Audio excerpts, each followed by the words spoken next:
When you think of bowling in Africa, you usually think of having fun with friends on a lazy day. But the narrative is changing in South Africa as they have become the first African country to host the 10-pin Bowling African Nations Cup.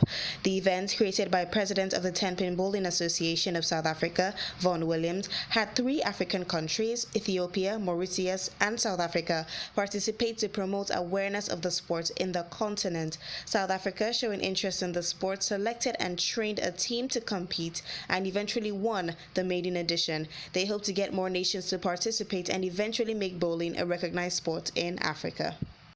The entrepreneurial spirit is a vivacious one to tame, and that's why entrepreneur Boale Agboade is helping kids aged 5 to 15 learn these skills early. Boale and her team have started the Kid Entrepreneurs Club to teach kids how to hone in on essential life skills while owning a micro business they actually have an interest in.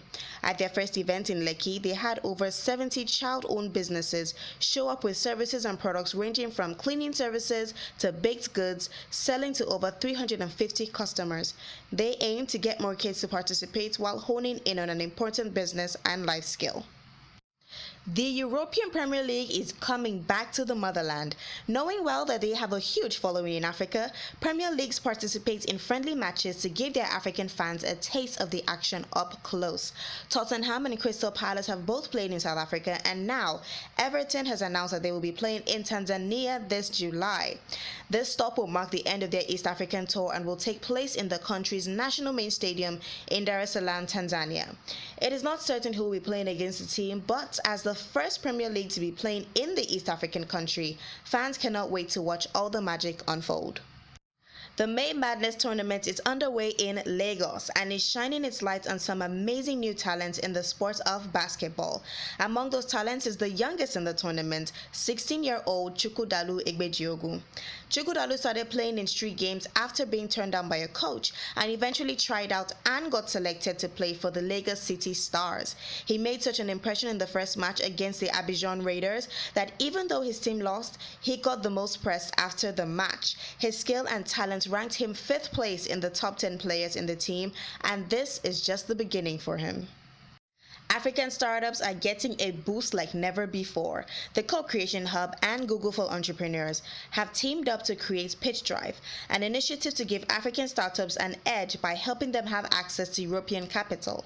15 African elite startup founders / tech companies will go on a European tour during which they will pitch to over 300 investors with a specific goal to raise over £20 million in the 3-week period. The initiative will not only expose the brands to international opportunities in London, Zurich, Berlin, and more, but would help raise potential revenue for the startups. Visit pitchdrive.xyz for more information.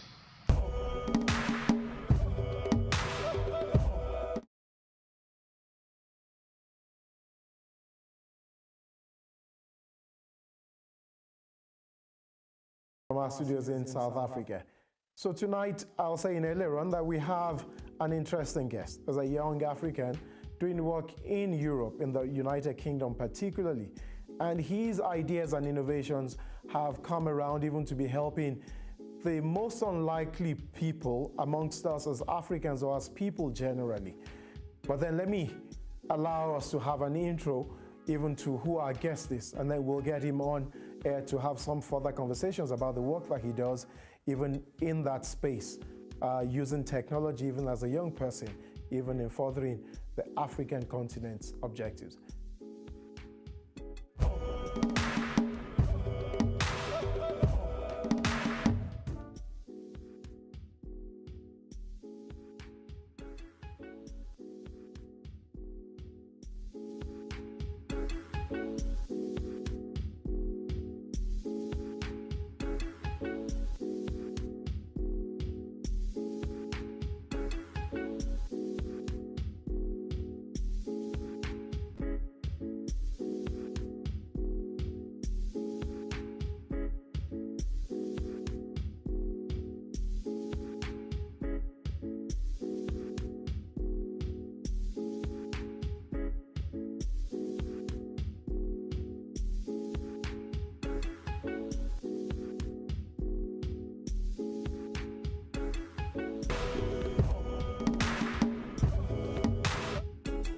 Right, welcome back.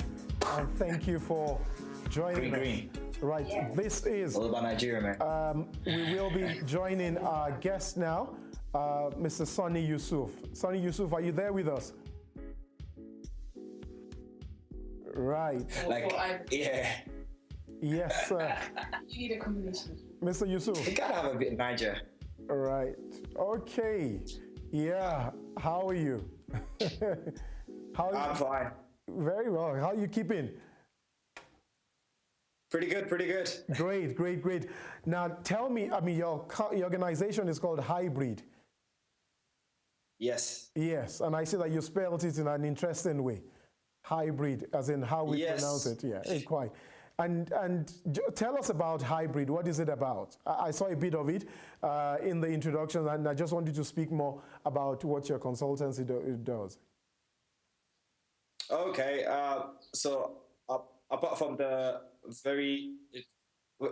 just to ask, we're live now yet? Yeah, we are. Yeah. Just to make it as natural as you can. Yeah. Right. All right. So I'm not used to TV. So apart from the name Hybrid, the whole point is I tried to buy HYBRI. Of course, that was very expensive to buy, and so I just very next best thing. Right. So what we do at Hybrid, we create cross-platform solutions using a very specific technology,